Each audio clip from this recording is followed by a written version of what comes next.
तो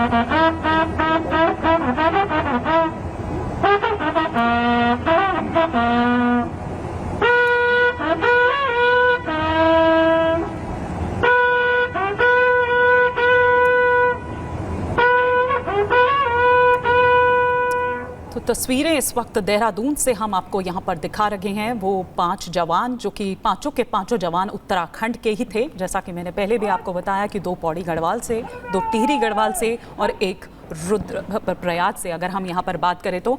लेकिन आप जिस तरह से बात यहाँ पर कर रहे थे उस कंफर्मेशन की, और जिस तरह से उनके लीडर्स ने खुद ये कहा है, इरशाद अहमद साहब, इतनी बेचैनी क्यों बढ़ रही है आपकी? क्योंकि कश्मीर शांत हो गया है, वहां कुछ आपको करने को नहीं मिल रहा है, वहां पत्थरबाजी नहीं करवा पा रहे हैं, वहां नहीं बरगला पा रहे हैं आप, तो आप लोगों की बेचैनी बढ़ रही है, इसलिए आप लोगों का फोकस अब जम्मू हो गया है, बाज नहीं आएंगे आप लोग?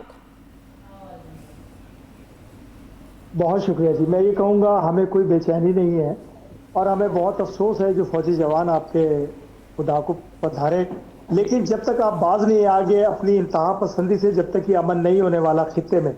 देखिए ये मैं सुबह भी आप लोगों के एक शो में बैठा था, मैं यही कह रहा था, वो जो अब के बार 104 से पार जो बात करते थे, जो नारा लगता था, जो नफरत का वोट मोदी जी की हुकूमत के खिलाफ लोगों ने डाला, वो इसीलिए डाला था कि क्योंकि खित्ते के अंदर बदअमनी फैलाई हुई है आप लोगों ने, और खित्ते की बदअमनी जब तक खत्म नहीं होगी, जब तक आप शांत नहीं होंगे खुद से।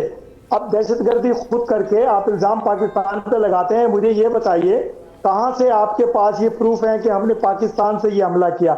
हम तो हमेशा से अमन शांति की बात करते हैं आपके साथ हर प्रोग्राम में। एक मिनट इरशाद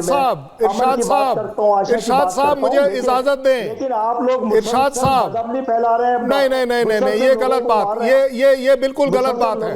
देखिए मुझे इरशाद साहब, दीजिए। अच्छा आप बोल लीजिए, आप गलत ही बोल लीजिए। चलिए मैं ये कह रहा हूँ कि अगर हमने मारना होगा, अगर खुदा न खास्ता हमने दहशतगर्दी करनी होगी, तो हम हिंदुस्तान में करेंगे। हम निहत्ते कश्मीरियों को क्यों मारेंगे? कश्मीर में धमाके क्यों करेंगे? कश्मीर के अंदर बदअमनी क्यों करेंगे? अगर हमें बदअमनी करना है तो हम हिंदुस्तान में करेंगे, हम दिल्ली में करेंगे, हम मुंबई में करेंगे, लेकिन हम खुदा की कसम हम ऐसा कुछ भी नहीं चाहते कि खित्ते में बदअमनी हो। चलिए मैंने आपकी बात मान ली, अब मैंने आपकी बात सुन ली। इरशाद साहब मैंने आपकी बात सुन ली। अरे अब वन वे तो मत चलिए ना, अगर आप बोल पा रहे हैं, हम सुन रहे हैं, तो सुनने की भी रखिए।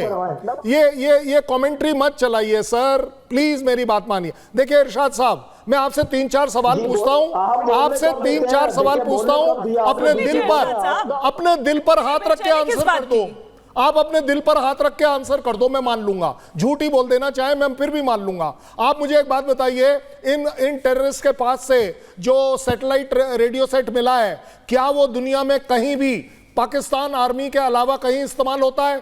आप बता दीजिए, अगर होता है तो बता दीजिए, क्योंकि मैं नहीं कह रहा हूं, ये आपके लोग कह रहे हैं। देखिए सुनिए, इस टेररिस्ट अटैक का मोदी से क्या सवाल है?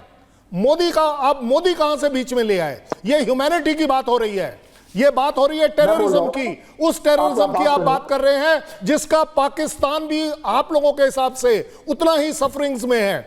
आज आप वो ये चीज देखने के बजाय, मेरा आपको दूसरा सवाल, एक बार दिल पर हाथ रख के कह दीजिए कि हां टेररिज्म गलत चीज है, चाहे वो इंडिया में हो चाहे वो पाकिस्तान में हो। बेकसूर लोगों का किसी भी तरह से मरना गलत बात है। क्यों आप लोग ये बात नहीं बोल पाते? क्यों आप इन टेररिस्ट को सो कॉल्ड मुस्लिम कौम के नाम पर मार बढ़ा रहे हैं, मार काट मचा रहे हैं? मुझे बताइए, क्यों बदनाम कर रहे हैं अपनी उस मुस्लिम कौम को? और जम्मू में यही करने की तो कोशिश ये गलत बात है। आप बिल्कुल गलत चीज को सपोर्ट कर रहे हैं, ये आप हमेशा बोलते आए हैं। आज पता नहीं आपको क्या हो गया।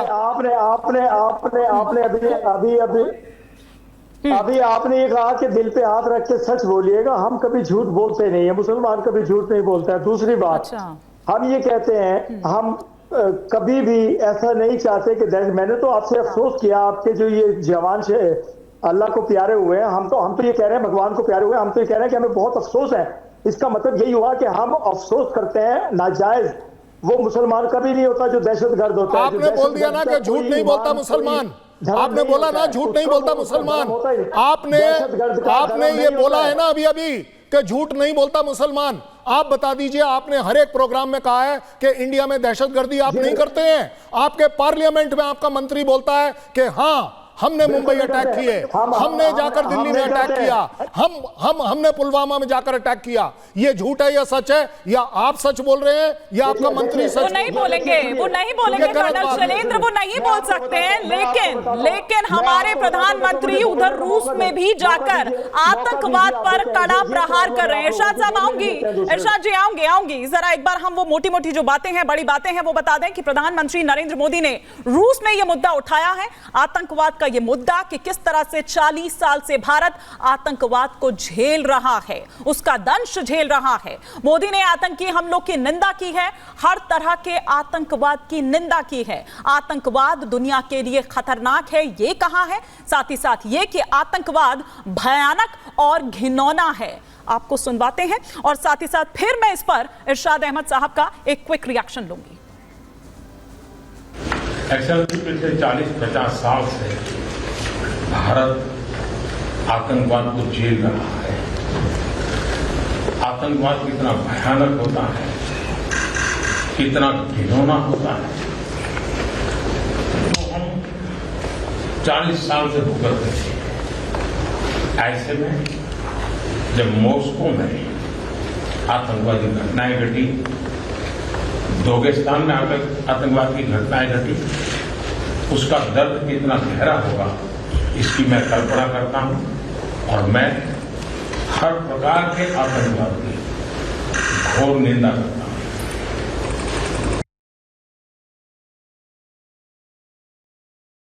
इरशाद अहमद साहब, आपसे कर्नल शैलेंद्र ने भी पूछा, आप नहीं कह पाएंगे ये, ना ही आपके वजीर आजम कह पाएंगे ये।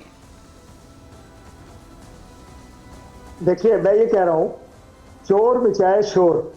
मोदी जी डिक्लेयर्ड हुए हैं पूरी दुनिया की लोगों में कि इन्होंने दहशतगर्दी फैलाई, इन्होंने कनाडा में सिखों का कत्ल गारत कराया, इन्होंने लाहौर में सिख भाई को मारा। ये कहां से लोगों ने प्रूफ नहीं दिया। दूसरी बात ये, एक सेकेंड, इरशाद अहमद, एक मिनट रुक जाइए, एक मिनट रुक जाइए। सुनने की गुंजाइश नहीं है, सुनने की गुंजाइश ही नहीं है।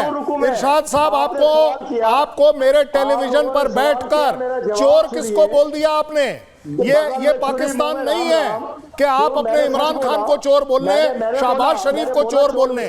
ये इंडिया के चैनल पर आप बैठे हुए हैं, आपको मैं ये हक नहीं दे सकता कि आप किसी को चोर बोल दें, वो भी हमारे प्राइम मिनिस्टर को आप बात कर रहे हैं। डायरेक्टली आप ये बोलना चाह रहे हैं क्या? नहीं, आप क्या प्रूफ कर रहे हैं? बात इल्जाम की है ही नहीं। मैंने आपसे सवाल पूछा, वो रेडियो सेट किसका है? आप बता दीजिए वो रेडियो सेट किसका है जो सैटेलाइट माइक्रोवेव पकड़ा गया है, वो किसका है? ये जो अमेरिकन राइफल वहां पकड़ी गई है, ये जो इंपोर्टेड एमिनेशन पकड़ा गया है, ये किसके पास है? ये सिवाय पाकिस्तान आर्मी और यूएस आर्मी के किसी और के पास नहीं है। आप मुझे ये बता दीजिए, ये एमिनेशन और हथियार कहां से आ रहा है? आपने सवाल किया, आप जवाब तो सुन लें। नहीं, जवाब कैसे सुन लें? जवाब मैं नहीं सुनने को तैयार हूं। मैं साहब जवाब जब सुनूंगा जब मैंने आपके देश के ऊपर कहीं कोई तोहमत नहीं लगाई। रिस्पेक्टफुली बात कर रहा हूं आपसे और आपके देश के बारे में। ये आप गलत तरीका अपना रहे हैं, आप ये बिल्कुल गलत तरीका अपना रहे हैं। मोदी के खौफ से डरना एक अलग बात है आपके लिए, लेकिन किसी को गाली देकर नेशनल चैनल पर बैठकर बात करना, दरअसल इनको यही रास नहीं आ रहा है। इरशाद अहमद साहब, आपको ये तीसरा कार्यकाल, दरअसल प्रधानमंत्री बतौर वो आए हैं, उन्होंने शपथ ली है। यही कारण है कि शपथ जिस दिन ली उसी दिन आप रियासी में क्या करते हैं? आप श्रद्धालुओं से भरी बस पर हमला बोल देते हैं। यही है आपका असली चेहरा, यही है। और इसमें किसी को कोई शक व शुबा नहीं है।